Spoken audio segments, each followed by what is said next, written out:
Hey guys, so if you're watching this video, you should be completely finished with your literacy narrative. It should be handed in, and you are ready to move on to our next paper, which is the summary and response essay. So you should have noticed that I posted the assignment in Google Classroom, and this video is just going to sort of show you like what it is and how do you write it.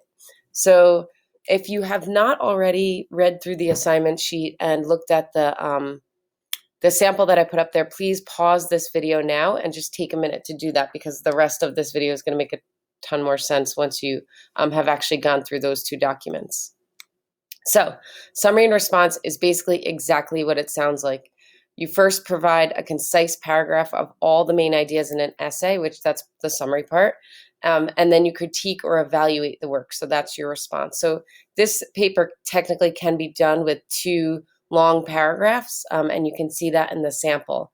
It is arguably one of the most important papers you are going to write this semester. It's a skill that you're going to use in most college classes, and certainly when we move into writing research papers. So here's why it's super important. When you are using other people's ideas, when you're using an article and bringing that other person's writing into your work, you need to clearly distinguish them from your own ideas, because if you don't, then it's plagiarizing. So this is going to help you sort of hone that skill. Okay, so how do you do it?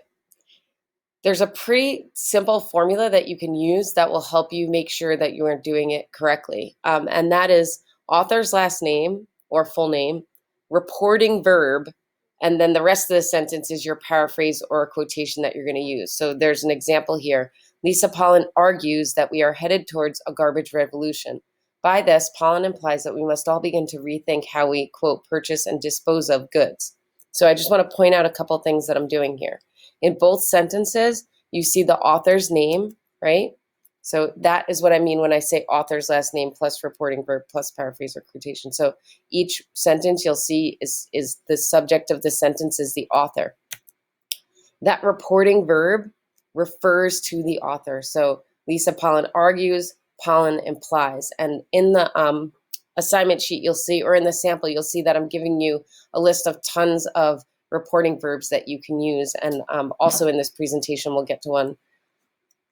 So the paraphrase or quotation, what you want to do is think about you either are going to be using all of your own words to paraphrase what the author is saying, or if you use a quotation, you want to select choice words. So notice that I put the words garbage revolution in quotation marks, because that's like her catchphrase. So I want to make sure that I'm attributing that to the author, making sure that the reader knows that those are the author's words. Another reason why you want to put a few words in quotations, usually in your sentences, is to show that you're really sticking exactly to what the author was saying. Sometimes when we paraphrase, you might accidentally move away from exactly what the author is trying to say.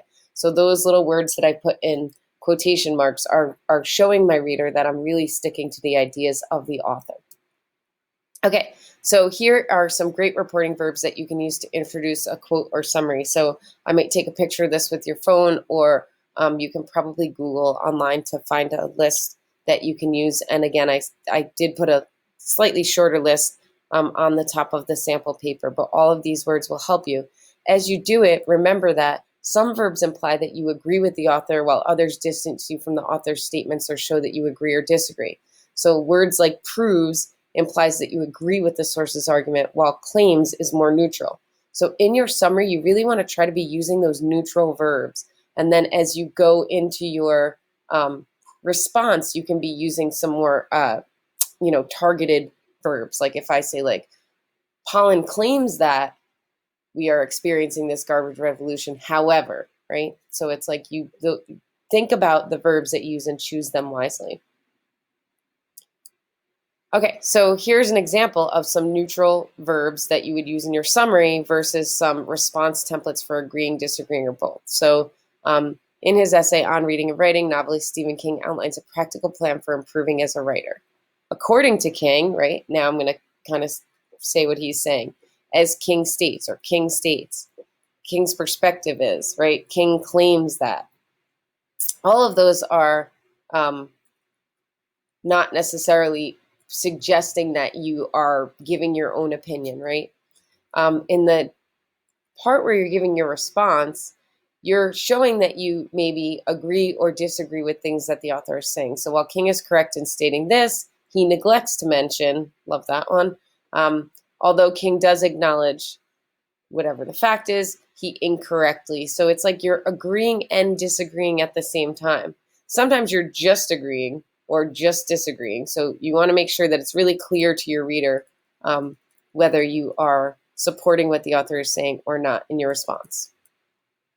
In Google Classroom, you just go under your assignments and you should have done this already, but you'll see that there's the summary and response assignment sheet and then the model for you. This is just a screenshot of the assignment versus the model. There's that list that I said was at the top of the model of words that you can use, things that an author is likely to do, and some verbs that you can pull towards your writing. Before you start writing, you're going to need to find your article. That's step one, and I'll talk about that in a second. But before you start writing your summary, you absolutely need to go onto the Google Classroom and find this video that I put up, 10 tips for a killer summary and response essay. It basically talks about exactly what your summary needs to look like. So make sure that you take the time to slowly watch that, probably with a notebook and taking some notes for yourself. So for Friday, I want you to try to find your article. So listen, spend some time finding a good article. There's a sweet spot for length for sure, right? You don't want to go into a National Geographic article that's 10 pages long, some big expose that somebody took a year of their time writing. You want to find an article that's typically 2 to 3 pages long. Otherwise, you're going to be probably making it a little more difficult for yourself. Also, choose a topic that you're interested in. This could end up being something that you use in your research paper, but if you just grab any old article, you're not going to want to sort of keep following that line of intellectual curiosity. So for Friday, try to find an article. Please email me a link to your article once you have it. And if you have any questions, like, does this look like a great article to use? Maybe here's why I'm thinking of using it. All right, so that's all I have for you guys today. I hope that you have a great day, and I will see some of you in person tomorrow.